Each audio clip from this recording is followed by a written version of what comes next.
Olá, irmãos. Saúdo cada um de vocês com a graça e a paz de nosso Senhor Jesus Cristo. Amém?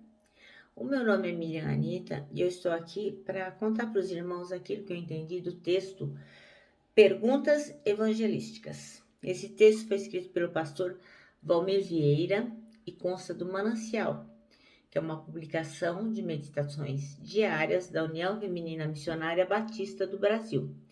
Então, eu não escrevi o texto, só vou contar aqui para os irmãos aquilo que eu entendi e acrescentar aquilo que eu acho que é necessário para um tema tão importante quanto é a evangelização. Dito isto, gostaria de iniciar orando. Pai, nós pedimos a tua bênção, pedimos que tu tenhas misericórdia de nós, que tu nos incendeies o coração, Senhor, para a evangelização, que possamos entender a nossa responsabilidade e realmente colocar a mão no arado e fazer a tua obra.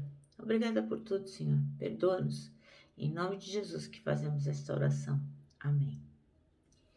Bom, irmãos, então o nosso texto hoje fica em Mateus 28, 16, 20. E o texto diz assim, olha: os 11 discípulos foram para a Galileia e chegaram ao monte que Jesus tinha indicado. Quando viram Jesus, o adoraram, mas alguns tiveram suas dúvidas. Então Jesus chegou perto deles e disse: Deus me deu todo o poder no céu e na terra. Portanto, vão a todos os povos do mundo e façam com que sejam meus seguidores, batizando estes seguidores em nome do Pai, do Filho e do Espírito Santo, e ensinando-os a obedecer a tudo o que eu tenho ordenado a vocês. E lembrem disso, eu estou com vocês todos os dias, até o fim dos tempos. Amém? Essa palavra é maravilhosa, né? Mas esta palavra também nos dá uma grande responsabilidade.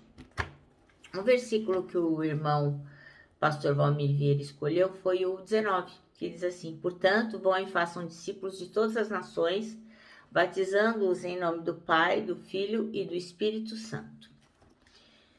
Bem, então ele conta aqui que uma técnica bastante usada para iniciar uma evangelização pessoal é a arte de fazer perguntas que provoquem autorreflexão. Quer dizer, você faz a pergunta e a pessoa fica pensando: puxa vida, será que isso é desse jeito?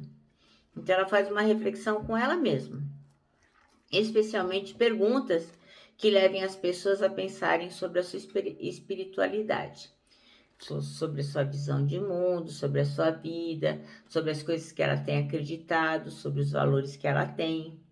Então, ao escutarmos as respostas, quer dizer, você faz as perguntas que o pastor aqui vai sugerir e a pessoa vai te responder alguma coisa. E quando você escutar, então você é ajudado a entender melhor e é iluminado pelo Espírito Santo para oferecer uma orientação para essa pessoa, uma orientação sábia de acordo com o que a Bíblia orienta e que vai conduzir essa pessoa à salvação em Cristo.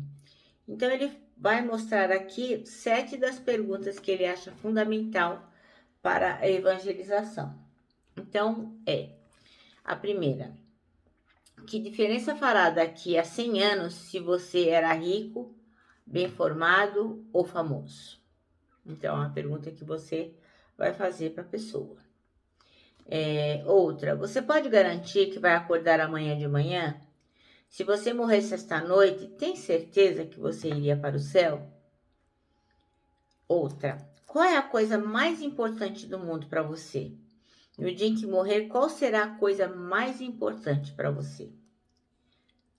A quarta: onde e com quem você vai passar a eternidade?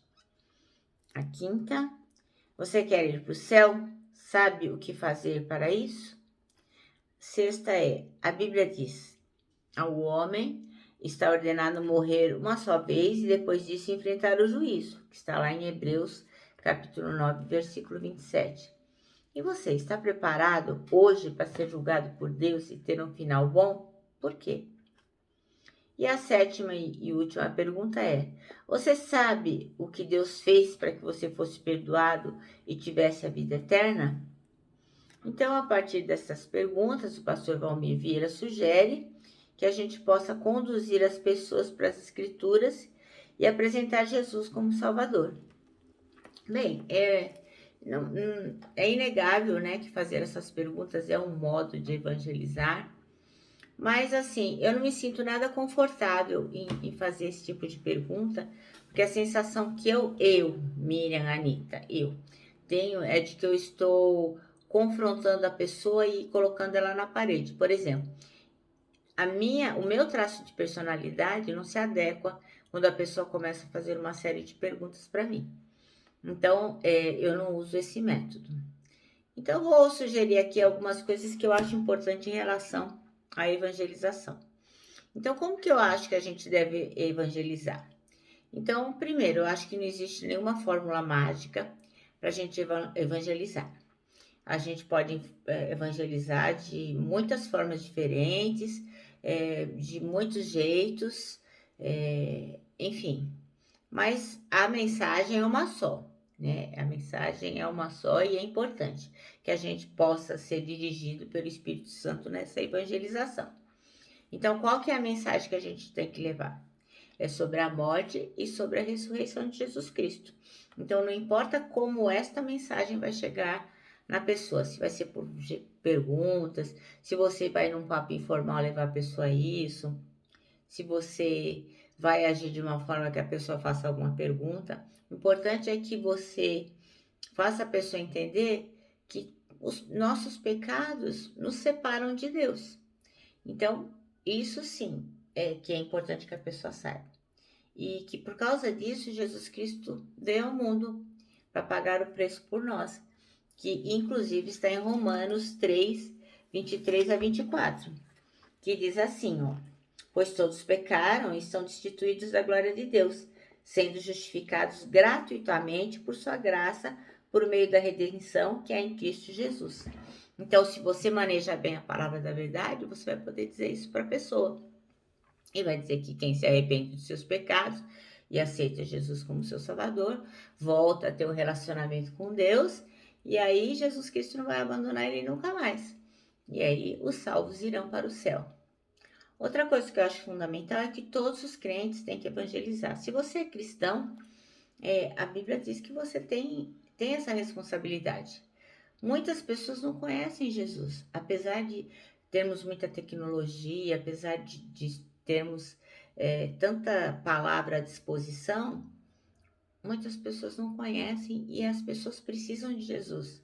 Então, tem muitas formas de evangelizar e a gente não pode oferecer um padrão, um jeito fechado para usar em todas as situações. Mas existem algumas regras que vão ajudar a gente a evangelizar, né? Então, acho que a primeira delas é: a gente tem que orar. Então, tudo que a gente faz vai depender da vontade de Deus, né? Se Deus não quiser, não tem como fazer. Então, por isso que é importante conversar com Deus e pedir ajuda. Falar: Senhor, eu estou a fim de falar com aquele meu colega de trabalho, ou com aquele feirante, ou com o peixeiro, ou com a minha colega. Me ajuda nisso. Porque a Bíblia diz aqui em Efésios 6, 18 e 19 assim, ó: orando em todo tempo, com toda oração e súplica no Espírito, e vigiando nisto, com toda perseverança e súplica, por todos os santos. E por mim, para que me seja dada no abrir da minha boca a palavra com confiança, para fazer notório o ministério de Cristo, o ministério do Evangelho. Então, assim, como que a gente vai abrir a boca com confiança? Certo que o Senhor está nos dirigindo nisso. Outra coisa que é fundamental é, logicamente, além de orar, além de a gente agir, além de a gente ter confiança naquilo que a gente está falando, a gente tem que viver o Evangelho.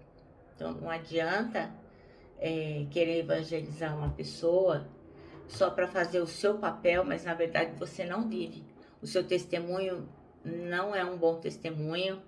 E eu não estou falando aqui de roupa, de cabelo, de andar com o olhar baixo e contrito.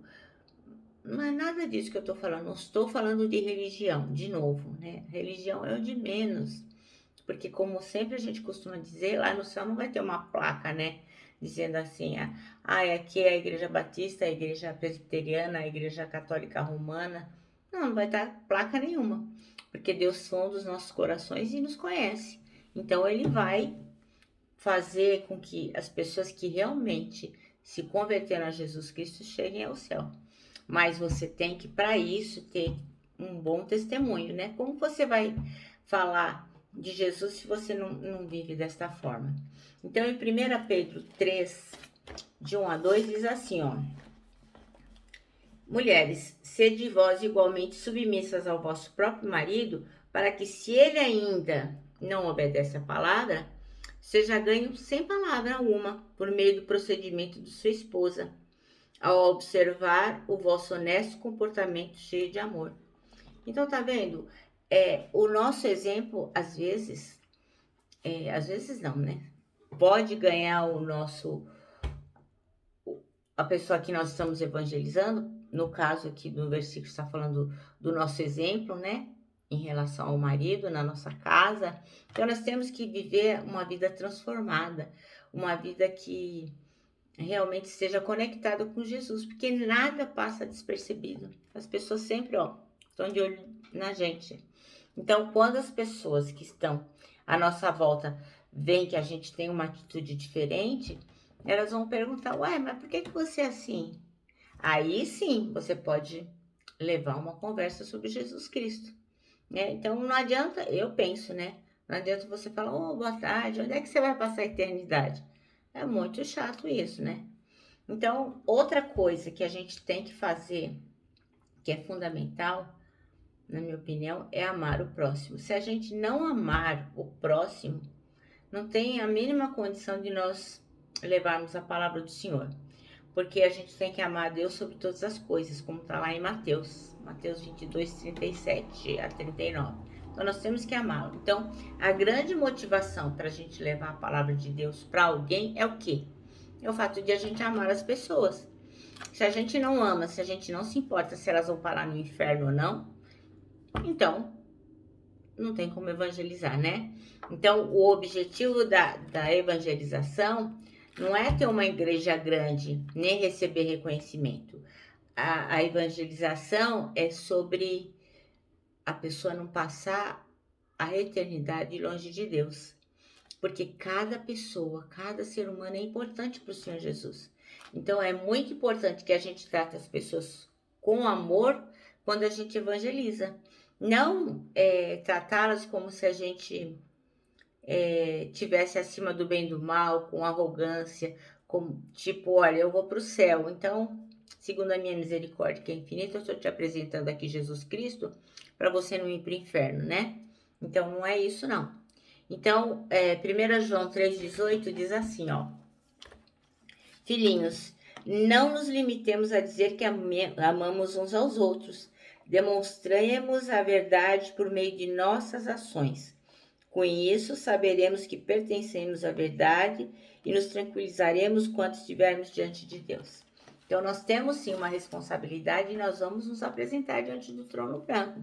Então, para nós levarmos a palavra do Senhor, nós temos que amar as pessoas. E outra coisa que eu creio que é muito importante na evangelização é você escutar. Então, não é só você falar, feito uma matraca-trica, né? Tem gente que acha que o outro vai, só porque você está falando, a pessoa vai para o céu. Não é assim. Então, a gente tem que escutar. Primeiro, escutar o Espírito Santo, o que ele tem, o que ele fala no nosso coração para guiar a nossa conversa com aquele irmão que precisa ouvir falar de Jesus. E nós temos também que escutar aquela pessoa. Não é só falar, escutar, conhecer melhor a pessoa, ver qual é a demanda dela, o sofrimento, entender o ponto de vista dela, não ficar com vãs discussões, mas escutar assim o outro. E sempre falar a verdade. Porque a gente sabe muito bem quem é o pai da mentira, né? Então, o diabo é o pai da mentira. Então, é importante que a gente seja honesto, porque a pessoa percebe. Então, você não precisa fingir que o mal não existe, que tudo é maravilhoso, se você se converter, tudo vai dar certo. Não precisa fingir nada disso. A gente tem que ser realista. A verdade tem muito mais poder do que a gente imagina. Então, apenas a verdade liberta, que é um versículo conhecido que a gente tem lá em João 8,32, que diz assim: conhecerão a verdade e a verdade os libertará. Então, é um versículo bastante conhecido. E para encerrar, a última coisa que eu gostaria de falar sobre evangelização é que a gente não pode desistir. Desistir jamais. Porque às vezes a gente não vê o resultado. Nem sempre a gente vê o resultado do nosso trabalho, da palavra que nós levamos, do nosso comportamento, das nossas ações. Então, as pessoas às vezes nos desiludem, né? A gente fala de Jesus, elas não querem saber, não, tanta guerra, tanta luta. É, eu tenho um amigo, por exemplo, que ele fala que o plano de salvação é um plano que é uma porcaria, que Deus faz o mundo para depois destruir, Deus faz a pessoa para depois mandar para o inferno, mas não faz mal, eu falo de Jesus do mesmo jeito. Eu sempre aproveito cada oportunidade que eu tenho, e é isso que o irmão tem que fazer, aproveitar cada oportunidade que Deus dá, orar pelas pessoas, e talvez você nunca veja o resultado, não tem problema nenhum, porque o importante é a gente lançar as sementes. Então, para encerrar, eu vou ler Coríntios 3, de 6 a 8, que diz assim: eu plantei e Apolo regou a planta, mas foi Deus quem a fez crescer. De modo que não importa nem o que planta, nem o que rega, mas sim Deus que dá o crescimento. Pois não existe diferença entre a pessoa que planta e a pessoa que rega. Então, meus irmãos, eu gostaria de encerrar aqui com a última frase do nosso manancial, que diz assim, que a gente tem que aproveitar toda oportunidade para falar de Jesus. Então, eu acrescentei aqui as perguntas do pastor Valmir, essas questões que eu julguei importante, e despeço agora aqui com o meu abraço fraternal, meu abraço de urso, e lógico, né, com a palavra de ordem, que é saudades.